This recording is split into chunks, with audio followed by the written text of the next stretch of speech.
皆さん、ご挨拶お願いします。はい。皆さん、はい。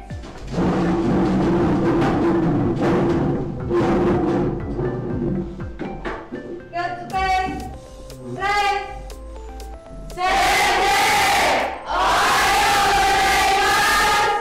本日はよろしくお願いします。はい、おはようございます。着席。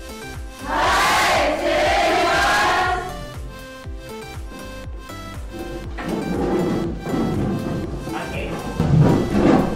Oke,いいですね。はい、皆さん、この次は社長からご挨拶です。Oke, untuk selanjutnya adalah salam dari 社長 ya. Untuk 社長、どうぞお願いします。皆さん、おはようございます。おはようございます。元気ですか？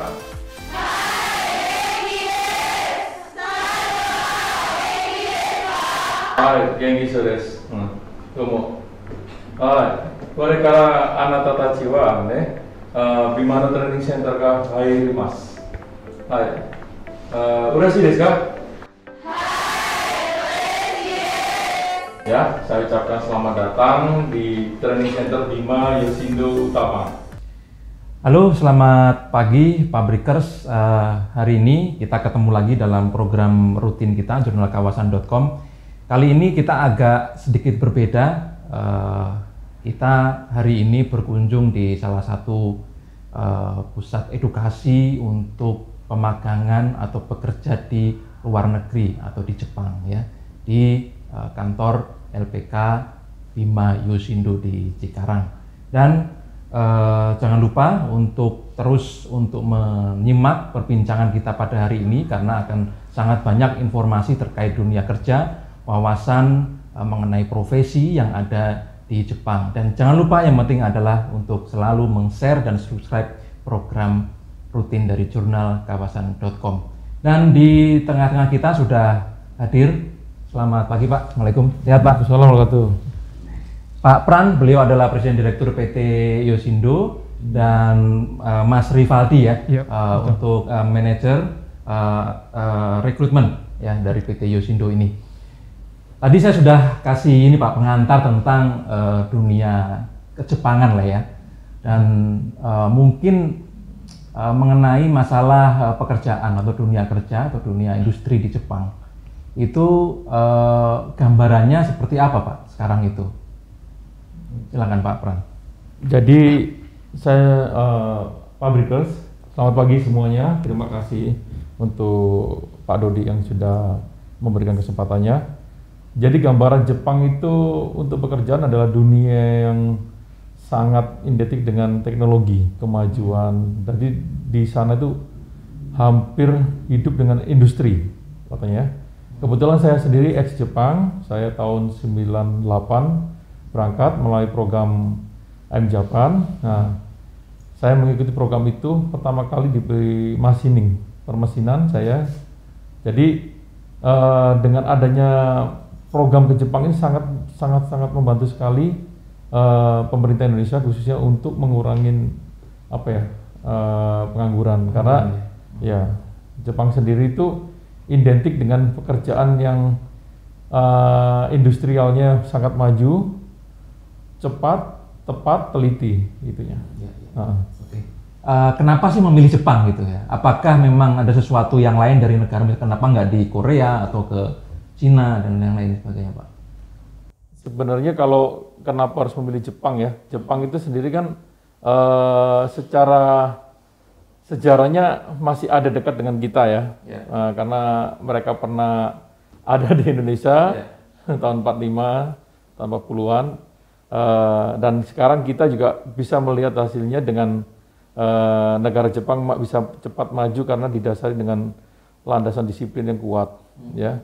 Sedangkan di Indonesia sendiri sangat banyak perusahaan Jepang raksasa, contohnya Honda, Toyota ya. Kalau otomotif ya, itu kan perusahaan-perusahaan yang banyak menyerap tenaga kerja ya. Kebetulan saya sendiri juga alumni dari Honda yang membuat transmisi maticnya, SPPM, dan di sana saya ditempa kurang lebih 10 tahun saya di HPPM, saya bisa melihat hasil saya waktu saya di Jepang bisa terpakai di sini. Karena dengan budaya kerja, budaya etos kerja Jepang, budaya disiplinnya itu bisa sangat sekali diterapkan ke Indonesia. Iya. Oke, Mas Irfan, di HR apa di rekrutmen ya. Jadi Iya, betul. kalau potensi lapangan kerja di sana itu profesi apa aja sih yang memang sangat terbuka lebar untuk anak-anak Indonesia? Oke, untuk potensi untuk teman-teman yang nanti mau ke Jepang itu kita sebetulnya banyak sekali peluangnya, khususnya di dunia pemagangan gitu ya. Di dunia pemagangan sendiri itu bidang kerjanya itu banyak sekali, mulai dari konstruksi dan juga di manufaktur terutama itu juga lumayan banyak, baik manufaktur di otomotif ataupun di makanan. Karena saya dulu waktu ke Jepang juga itu saya di industri pengolahan makanan. Gitu, pembuatan ice cream itu pun juga lumayan banyak gitu. Lalu yang paling banyak juga ada peluang di keperawatan untuk perawat lansia di Jepang gitu. Jadi memang peluangnya itu sangat besar. Peluangnya sangat besar Iya, ya. Apa namanya dibandingkan dengan negara lain, Mas? Korea dan segala macam, Jepang masih tetap tinggi ya? Oke. Apa permintaannya ya? Dibanding dengan negara lain, Jepang cukup tinggi, terutama di bidang perawat lansia dan juga di manufaktur dan juga di konstruksi, apalagi ditambah dengan Jepang saat ini untuk negara Indonesia sendiri, mereka peminatannya terhadap orang-orang dari Indonesia itu cukup tinggi, gitu. gitu. Karena apa? Karena orang Indonesia yang saat ini sudah bekerja di Jepang itu dikenal sebagai pekerja yang rajin. Oh, luar biasa. Iya, jadi image-nya orang Indonesia, khususnya untuk saat ini, untuk orang Indonesia itu sangat baik. Maka dari itu permintaan untuk orang Indonesia itu sangat banyak. Maka dari itu potensinya cukup besar. Oke, kalau boleh nyebut angka, kira-kira ada berapa ribu kira-kira yang dibutuhkan oleh Jepang untuk permintaan di Indonesia ini? 350.000. 350.000. Iya, mungkin sekitar 300 Oh, luar ribuan orang. biasa ya. Jadi dan itu masih terbuka ya Pak ya? Artinya masih belum bisa memenuhi Indonesia itu.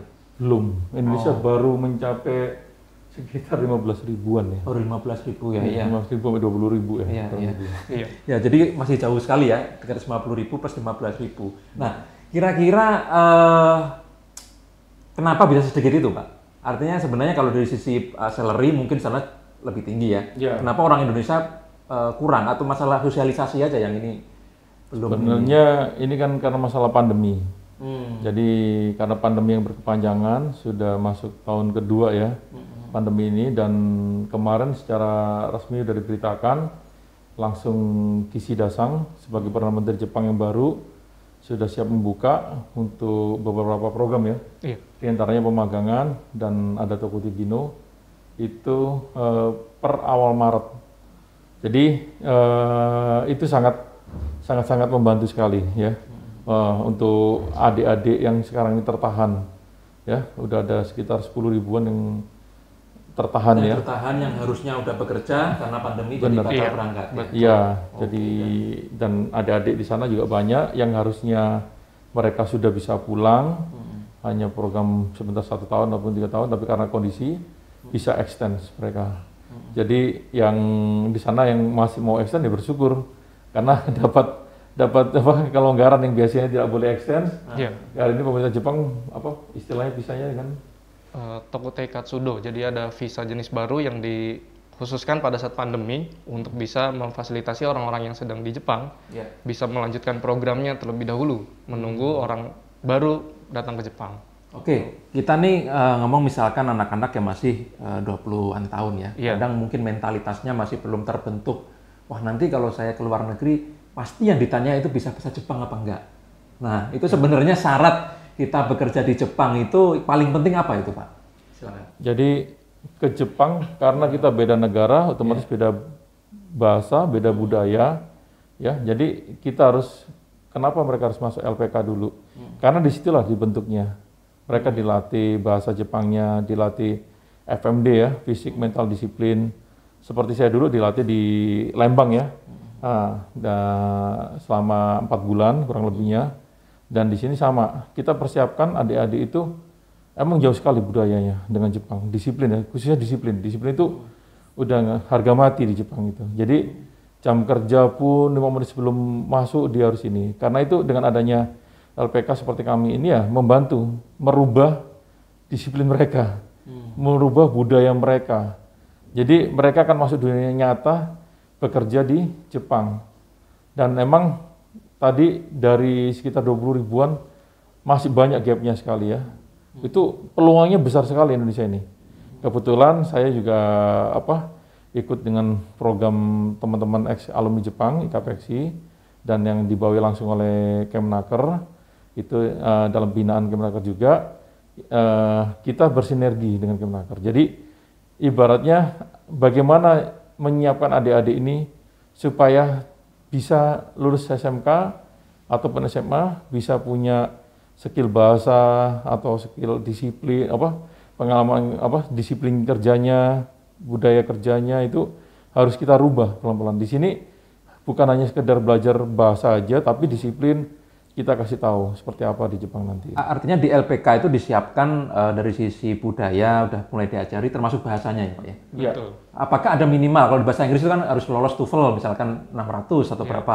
Kalau di Jepang itu di LPK itu apa ada mensyaratkan itu juga untuk diterima kerja? Itu sebetulnya syarat untuk bisa bahasa sendiri itu di awal tidak diperlukan. Oke. Tapi kan balik lagi untuk mempersiapkan diri, kita dari LPK nanti akan membantu mereka belajar bahasa, budaya dan juga persiapan mentalnya. Dan apakah ada standar atau minimalnya gitu ya. Nah, untuk pemagangan tidak sebetulnya. Jadi minimal mereka mengenal bahasa Jepang itu sebetulnya sudah bisa ikut program pemagangan ke Jepang. Karena memang secara proses nanti ada proses di mana mereka akan mengikuti lagi pelatihan bahasa sebelum berangkat ke Jepang. Nah mungkin itu yang menjadi pembeda program pemagangan ke Jepang dengan ke negara lain. Kalau dari sisi usia sendiri yang berangkat Jepang, Oke. maksimal berapa? Dari segi usia memang permintaan sendiri itu di usia 20-an. 20 sampai dengan 29 memang permintaannya cukup banyak. Cuma beberapa kali kita juga menerima permintaan di atas 30 tahun. Nah ini juga lumayan jadi peluang juga untuk teman-teman di Indonesia yang saat ini mungkin pabrikers banyak yang usia 21 tahun saja sudah sulit untuk masuk ke perusahaan di Indonesia. Nah kita bisa memfasilitasi untuk bisa magang ke Jepang. Karena tadi usianya memang sangat panjang ya, bisa sampai 35 tahun bahkan. Gitu. Posisinya kan tadi disebut ini ya magang ya. Iya. Nah dari sisi salary sendiri magang, apakah itu memang murni magang atau nanti itu bisa lama, bisa di Jepang sampai karyawan tetap? Kalau jenjang karirnya seperti apa Pak kalau di Jepang? Kalau jenjang karir ya, karena dari awal bisa berangkatnya magang itu membedakan. Jadi dia terbatas, magang hanya 3 tahun sampai 5 tahun. Paling lama 5 tahun kalau magang. Setelah itu dia harus berubah ke visa yang lain. Seperti sekarang ini ada Tokute Gino, bisa SSW ya, Specific Skill Worker atau bisa kerja. Itu jenjang karirnya dia akan bisa merubah status dia di sana nanti. Ya, kalau memang perusahaan butuh bisa dirubah ya. Bisa diganti. Tapi kalau magang dia harus pulang. Tapi biasanya sekarang udah karena ada kemudahan dari pihak Jepang, tanpa pulang pun selesai kontrak 3 tahun, yang penting ya wajib selesai kontrak 3 tahun, dia bisa langsung nyambung ke visa Tokute Gino, bisa kerja. Jadi itulah magang kerja di Jepang ini ibaratnya dibandingkan dengan negara lain ya, lebih mudah dan biayanya juga terlalu tinggi, tapi pendapatannya sangat-sangat lumayan ya. Bisa kalau di operator Indonesia bisa 3 kali 4 kali operator yang di Indonesia. Berapa Pak kira-kira? Kira-kira rata-rata 15 juta. 15 juta per bulan ya? Per 15 juta. Saya rasa untuk anak lulusan SMK dengan gaji segitu rasanya kalau di Indonesia kayaknya susah sih. Nggak mungkin Pak. Susah. Kalaupun ada harus ditempuh dengan, karena saya pernah pegang di Honda atau di Toyota, itu dengan lembur rata-rata bisa di atas 400 jam. Kalau anak-anak mau gaji segitu ya sekarang, tapi kan nggak mungkin bisa tiap bulan mampu, karena itu harus Sabtu Minggu masuk, jadi nggak ada liburnya. Tapi kalau di Jepang bukan hanya masalah salary aja, tapi mereka kan bisa mendapatkan yang kaya lainnya, seperti kaya ilmu, kaya budaya kerja, kaya disiplin kerja, kaya etos kerja Jepang, dan terakhir ya kaya secara finansial. Oke. Kalau destinasinya ya, kotanya kalau di Jepang itu ke Tokyo atau kemana biasanya? yang paling banyak? Paling banyak. Oke, kalau untuk lokasi penempatan kerja gitu ya, itu hampir seluruh kota di Tokyo ada peserta dari Indonesia gitu. Jadi tidak hanya terbatas di Tokyo saja atau kota-kota besarnya saja, bahkan dari Hokkaido sampai ke Okinawa itu ada peserta dari Indonesia gitu. Ya, jadi disebar ya tergantung perusahaannya, ya, usernya ya. Iya, betul. Oke, sekarang kita masuk ke Yosindo nih Pak. Nah, kita tahu bahwa LPK Bima Yosindo Utama ini kalau di Cikarang ya yang kami ketahui memang sangat fokus untuk pemagangan ke Jepang. Iya. Nah, sejauh ini sudah berhasil memberangkatkan berapa orang ini, Pak Pran? Nah, kalau Bima Yosindo sendiri lahirnya pas waktu pandemi ya. Oh, Jadi kita belum ada pemberangkatan. Mohon maaf, tapi yang udah turun CO-nya sudah ada 50 orang. Jadi kita sambil karena kondisi pandemi ini mudah-mudahan di bulan Maret ini sudah ada yang bisa berangkat sekitar 20 orang. Artinya memang faktor COVID ini banget ya, jadi ya. Ya, jadi ketahannya bukan karena apa-apa, tapi memang karena situasinya yang nggak memungkinkan. Benar sekali. Nah, situasi mutakhir gimana Pak? Dari Jepang infonya sudah boleh masuk? Kemarin ada berita konferensi pers langsung ya? Iya, dari Perdana Menteri Jepang, Kishida-san sudah mengumumkan bahwa di bulan Maret nanti itu kemungkinan sudah dibuka bordernya Jepang untuk visa pelajar dan juga untuk bisnis. Jadi kemungkinan untuk peserta-peserta pemagangan pun di bulan Maret nanti sudah bisa masuk ke Jepang lagi. Oke. Gitu. Untuk Bima Yosindo ini untuk kurikulum, untuk selama dididik di sini seperti apa, Pak? Oke. Untuk pendidikan di Bima mungkin di sini kami pada umumnya ya LPK ataupun SO dia utamanya untuk pelajaran bahasa Jepang. Itu utamanya, namun di Bima kita mungkin spesialisasinya kita bisa memberikan tambahan pendidikan terkait dengan bidang pekerjaannya. Ya mungkin nanti bisa dilihat juga kita di sini di Training Center Bima yang di Cikarang kita punya show unit perhotelan gitu. Jadi nanti peserta dari kita yang nanti khusus di bidang perhotelan itu bisa melakukan ataupun pelatihan hotel juga di sini, atau bidang lainnya pun kita bisa seperti konstruksi dan lain-lain itu kita ada tambahannya. Untuk durasinya pendidikan itu berapa lama sampai dipekerjakan di Jepang? Oke. Kalau prosesnya di LPK sendiri itu kita biasanya 3 bulan. 3 bulan untuk persiapan, lalu mereka nanti ikut interview dengan perusahaan dari Jepang. Nanti setelah lulus, mereka akan melakukan pendidikan lagi selama 3-4 bulan lagi sebelum berangkat ke Jepang. Totalnya berarti 6 bulan ya? Jadi total itu bisa sampai 6 bulan, itu di luar pandemi gitu ya. Kalau kita bicara di luar pandemi, 6 bulan itu proses yang paling cepat lah ibaratnya. Oke, jadi selain tadi Mas, apa aja sih selain bahasa ya? Bahasa. Ada lagi yang diajarkan di Yosindo ini? Oke, kalau untuk di LPK-nya sendiri, untuk teman-teman yang baru masuk ya, untuk baru mendaftar untuk mau ke Jepang, kita juga ada pendidikan atau pelajaran terkait dengan bagaimana sih kita supaya bisa lolos pada saat interview dengan user Jepang. Gitu, karena berdasarkan pengalaman dari Pak Frans, pengalaman dari kami juga, orang Jepang itu pada saat interview berbeda dengan orang Indonesia. Oke, Gitu. gimana bedanya itu? Dari kalau di Indonesia mungkin kita interview sudah seperti biasa lah ya, Ya, dan ceritakan segala macam. Kalau Jepang itu kadang-kadang unik. Mereka hanya cuma sekedar perkenalan, ada yang selesai, sudah bisa memilih gitu.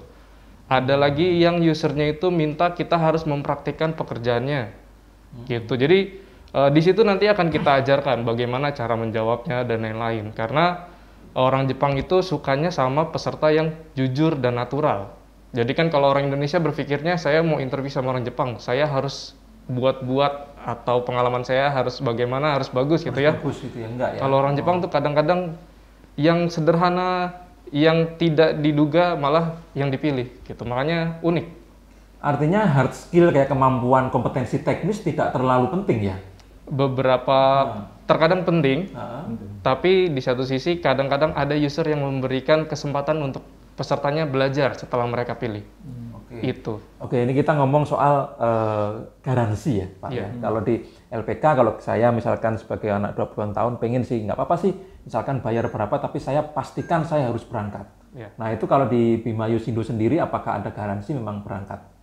Insya Allah kita memberikan garansi ya. Iya. Tapi terkait ini dengan kebijaksanaan pemerintah Jepang, Karena kita kan nggak bisa mendahului yang di atas, karena kebijaksanaan Indonesia belum tentu sama dengan kebijaksanaan di negara Jepang. Jadi contohnya yang sekarang terjadi ini kan pandemi. Indonesia udah pengen sekali mengirimkan, tapi Jepang kan menutup, Mas Ian kan? Ya, kemarin menutup seluruh dunia lagi. Bukan hanya Indonesia aja, tapi seluruh dunia kan. Jadi itu seperti kalau ada kasus seperti itu ya kita nggak bisa apa-apa lagi. Betul, ya.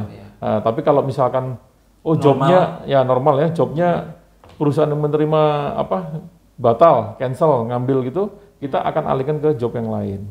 Oh, jadi tetap diupayakan untuk mendapatkan pasti job. Iya, itu kita upayakan terus sampai berangkat ke Jepang. Oke. Terus kemudian nanti untuk tanggung jawab selama di Jepang apakah sudah lepas? Apa sebenarnya masih ada hubungan dengan Yoshindo, si anak tadi yang sudah masuk kerja? Jadi Bima Yoshindo Utama sendiri karena sebagai SO, Sending Organization, sebagai pengirimnya, kita tetap akan ada tanggung jawab selama anak itu di Jepang. Jadi tetap kita buatkan grup secara monitoring kalau ada masalah. Dan di Jepang sendiri juga ada perwakilan kantor kami di Jepang, Higashi Fushimi di sana. Jadi ada perwakilan yang memantau perkembangan anak-anak, kalau ada masalah kita juga bisa bantu follow up secepatnya dari Jepang. Gitu. Kalau hak sendiri Pak, pemagang itu yang kerja di sana, kalau di sini kan mungkin BPJS, kalau sakit ada yang ini, kalau di sana gimana statusnya kalau tunjangan gitu? Apa langsung dia fresh money, udah 15 juta, tahu beres gitu? Nah ini juga mungkin bagusnya ya, sisi positif dari pemagang Jepang, kita di sana walaupun statusnya pemagang, secara hak-hak kita diberikan cukup baik. Ada asuransi kesehatan, lalu asuransi kecelakaan kerja juga sudah tercover. Ada juga bahkan sampai nanti ketika kita pulang itu ada semacam seperti JHT-nya juga ada. Ada JHT ya? Iya, jadi ketika kita pulang kita bisa cairkan untuk modal usaha di jadi Indonesia. Tidak harus nunggu 56 tahun ya? Iya, dan tidak perlu nunggu 56 tahun. 3 bulan, minimal 3 bulan. Minimal 3 bulan kita pulang dari Jepang itu sudah bisa dicairkan uangnya. Bisa diurus. Itu dan nominalnya juga lumayan besar. 3 sampai 6 bulan. Iya. Itu seperti uang nemu, kadang-kadang sampai ada yang 70 juta. Minimal 60-70 juta bisa. Tergantung jam lemburnya dia di sana. Kalau dia lemburnya banyak ya insya Allah semakin besar itunya. Iya. Ini JHT apa tadi? Iya, tunjangan ya. Ranking atau ginseng. Iya. Kalau tempat tinggal sendiri memang harus pemagang cari sendiri atau ada? Itu sudah disiapkan semuanya sama perusahaan, cuma memang kita nanti akan dipotong dari gaji. Itu jumlahnya juga masih cukup rendah dibanding dengan kita mencari sendiri. Mungkin kalau kita sendiri sekitar 50.000 yen, tapi dari perusahaan biasanya paling besar sekitar 20.000 yen untuk tempat tinggal. 20.000 yen itu sekitar 2 juta sampai 3 juta rupiah. 2,5 juta lah mungkin ya. Jadi kalau anak magang kira-kira bisa transfer orang tua ya biasanya. Iya. Itu kira-kira berapa itu? Kalau lihat kebutuhannya itu berarti 50%-nya dapat lah ya. 50% dari gaji Dari bisa. gaji ya, bisa ya. Bisa. Tergantung ini ya, kan karena ada yang kemarin pengalaman itu juga sampai yang kerja di Tobi ya. Iya. Kalau di sini scaffolding itu dia bisa sampai ngirim 13 juta. Tapi emang mungkin beruntung ya adik itu, teman-teman itu karena banyak lemburnya ya. Jadi gaji saya sendiri karena pemagangan itu kan lembur juga dibatasin. Nggak boleh over, maksimumnya itu 40 jam mungkin ya. 45 jam. Ya, kurang lebih nggak sampai 50 jam lah ya, per bulannya itu. Oke, tadi kita ngomong enak-enaknya Pak ya, 15 juta apa segala macam. Tapi ada nggak sih cerita, misalkan nih anak nih sudah kita didik di sini, terus ke Jepang dia nggak betah di sana Pak. Nah, terus boleh nggak Pak saya pulang dong gitu? Gimana tuh aturannya di sana? Jadi untuk kasus itu udah kebetulan sebelum saya mendirikan PT Bima Yoshindo Utama, saya bekerja hampir 3 tahun di perusahaan yang PMA yang bidangnya sama seperti ini. Jadi kasus itu banyak yang nggak tahan pulang, tapi biasanya itu ada faktor X karena pihak keluarga kurang mendukung. Makanya kami dari PT Bima Yoshindo Utama sebelum memberangkatkan kita kasih tahu enaknya. Enaknya itu hanya akhir bulan aja atau awal bulan. Itu pun hanya 1 hari 2 hari ya mungkin ya. Terima uang gede jeder bisa sampai 15 juta, 20 juta ya. Bahkan ada yang kurang dari 15 juta juga ada, mungkin bisa 10 juta tergantung ininya lah ya. Tapi rata-rata sih angkanya di atas 13 rata-rata. Kita kalau diambil rata yang besar ya. Ya, karena mereka dasarnya kurang kuat di Indonesianya, digembleng disiplin di sana dengan budaya kerja yang nggak ada. Waktu saya pegang Honda, saya masih anak operator saya masih bisa bercanda satu sama lain. Kalau di Jepang sama sekali. Oh nggak bisa ya? Tidak bisa sama sekali. Jadi mereka udah kerjanya itu ya kalau kerja mesin satu ya satu, fokus ngeliatin Kayak robot aja. ya? Kayak robot gitu. Dan pulang istirahat ya istirahat diem. Makanya bedanya mereka itu kenapa bisa mengirim uang ke Indonesia sampai segitu banyaknya karena budayanya beda. Kalau anak-anak operator Indonesia biasanya pulang nongkrong, ngopi bareng.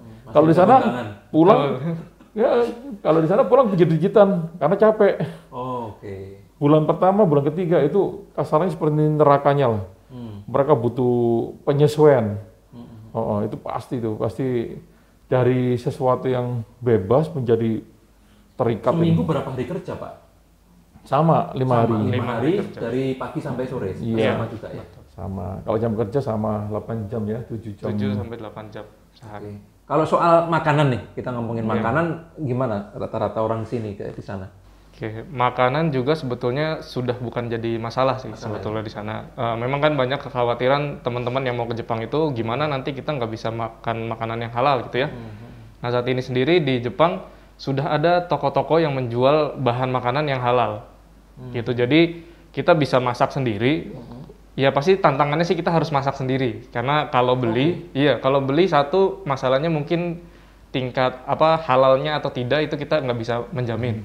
Oke. Yang dibeli tadi apa? Maksudnya beras? Beras, lalu bahan-bahan kebutuhan misalkan daging ayam atau apa dan lain-lain sayur-sayuran itu biasanya kita beli sendiri. Nanti kita masak. Karena pihak perusahaan pun dia tidak berani memberikan kita makan siang.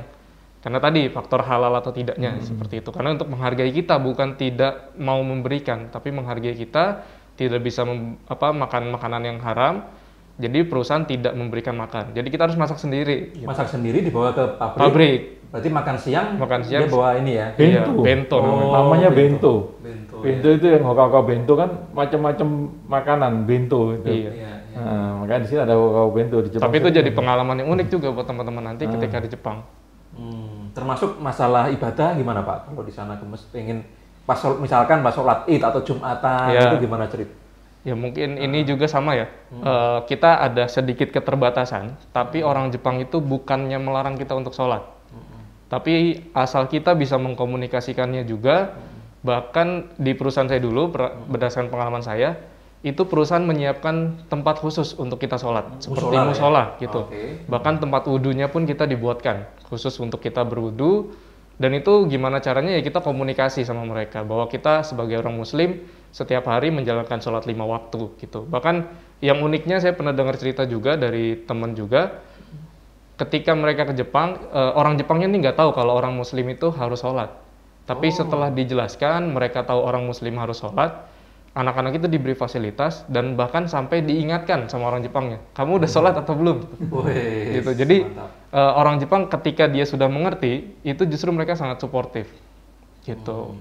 Artinya sholatnya di musola udah disiapin ya? Disiapin tempatnya khusus atau tidak. Yang penting intinya tidak sholat di jam bekerja dan juga tidak sholat di tempat yang tidak seharusnya. Karena berkaitan dengan keselamatan kerja juga. Biasanya konsentrasinya lebih ke arah sana. Oke. Ya safety ya, intinya di safety. Intinya Jadi, di safety saja. bukan masalah nggak suka agama apa, tapi ke safety-nya. Kadang-kadang adik-adik itu ngawur, sholatnya di belakang mesin, wudhunya juga di tempat jadi wastafel, bikin becek, licin, takut orang kepleset itu. Makanya dan tadi yang seperti rival lisensi sampaikan tadi, kalau sampai orang Jepang yang udah tahu, dia akan mengingatkan, waktumu sholat loh ini. Lucunya lagi, nanti kalau anak-anak itu udah lama, biasanya nggak sholat dia. Lupa sholat. Dulu rajin ya, sekarang kok nggak sholat lagi ya. Itu kadang-kadang jadi bumerang ke kita kembali. Itu makanya ya kita harap adik-adik bisa menjaga komitmen itulah. Oke, makanan, ibadah. Sekarang iklim, Pak. Nah, kadang katanya kan di Jepang salju, terus ada gempa bumi sering. Nah, itu ketakutan apa ya ngatasin seperti itu? Sebenarnya itu cuman ini aja ya kali ya, mitos-mitos jadi kita di sana jadi flu atau apa. Oke, kalau terkait iklim terus bencana alam gitu ya. Kalau iklim sendiri sebetulnya itu sebagai salah satu daya tarik untuk kita ini ya. Iya, ke Jepang karena Indonesia kan kita nggak ada salju gitu ya. Nah kita bisa menikmati gimana sih rasanya turun salju gitu kan. Itu justru enaknya bisa tinggal di Jepang, apalagi dengan negara 4 musim, di mana ada musim dingin, musim semi, musim gugur, dan musim panas.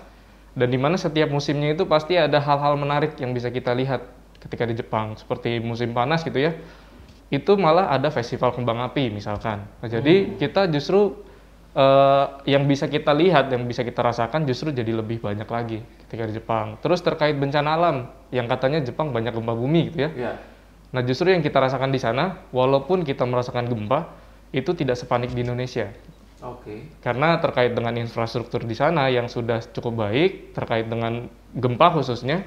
Jadi ketika gempa pun mereka rata-rata hanya sudah tahu harus ngapain.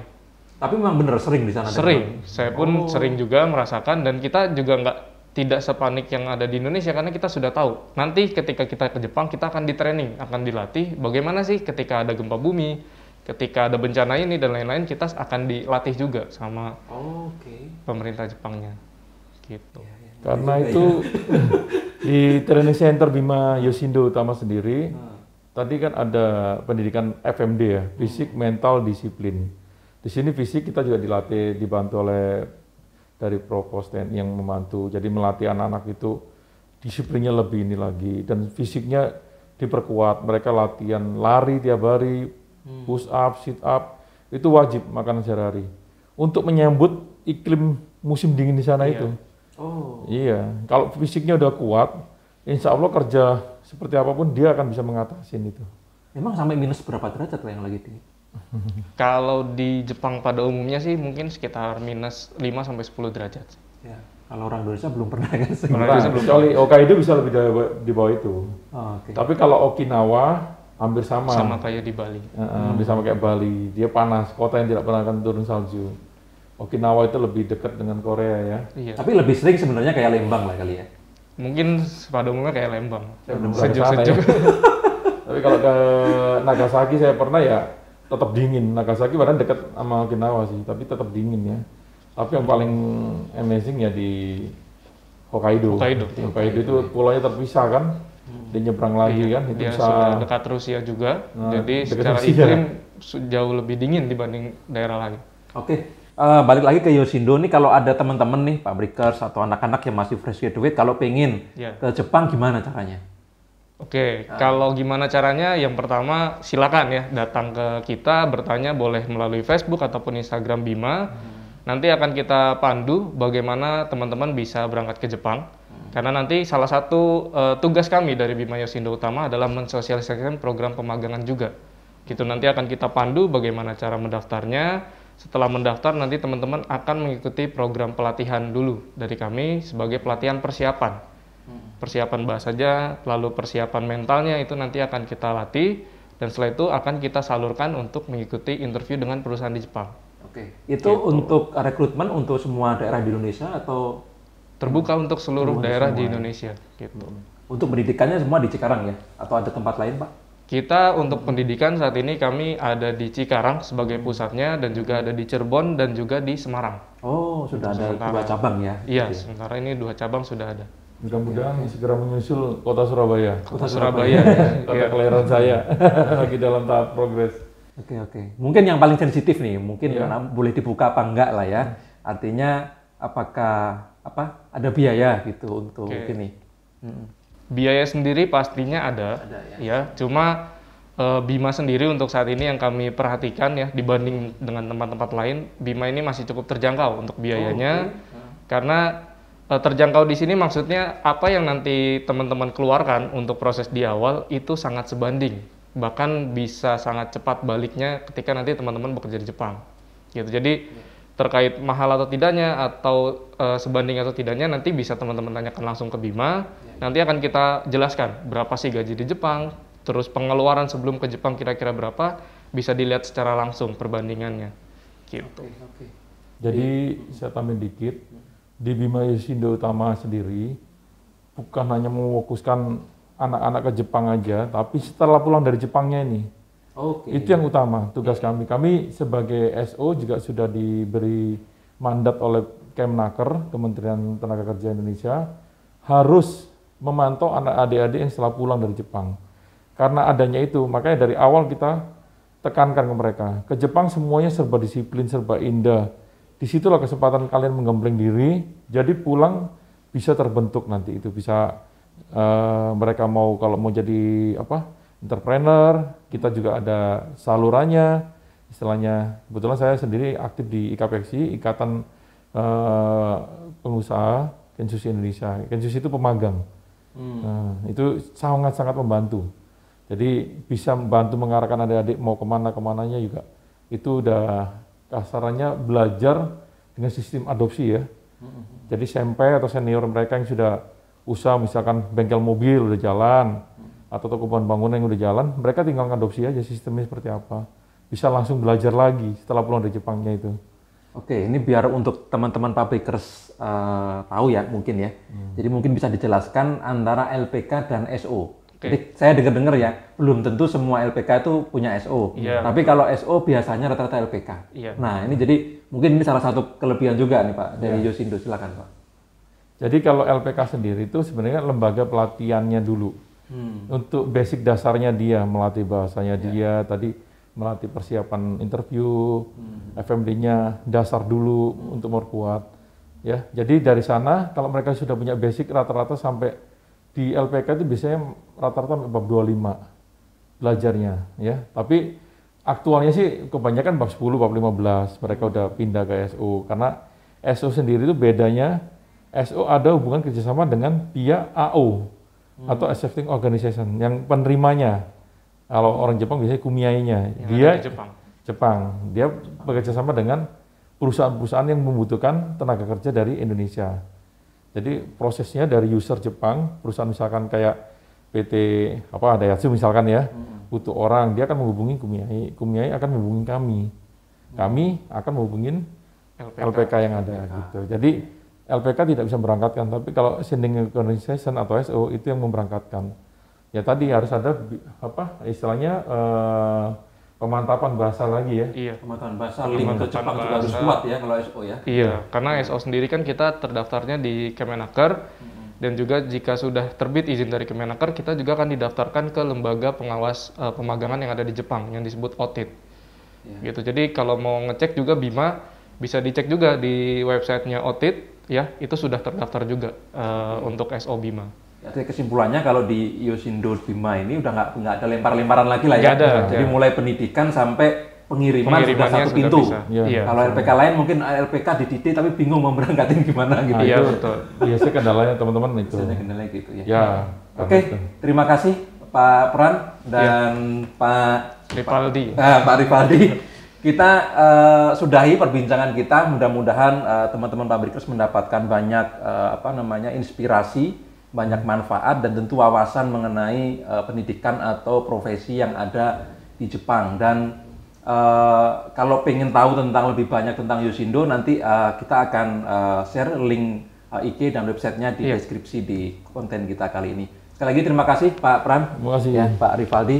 Sampai ketemu dan para pabrikers, berakhir pula program kita di Pekan Inspiratif. Sampai ketemu lagi di program yang akan datang. Salam pabrikers.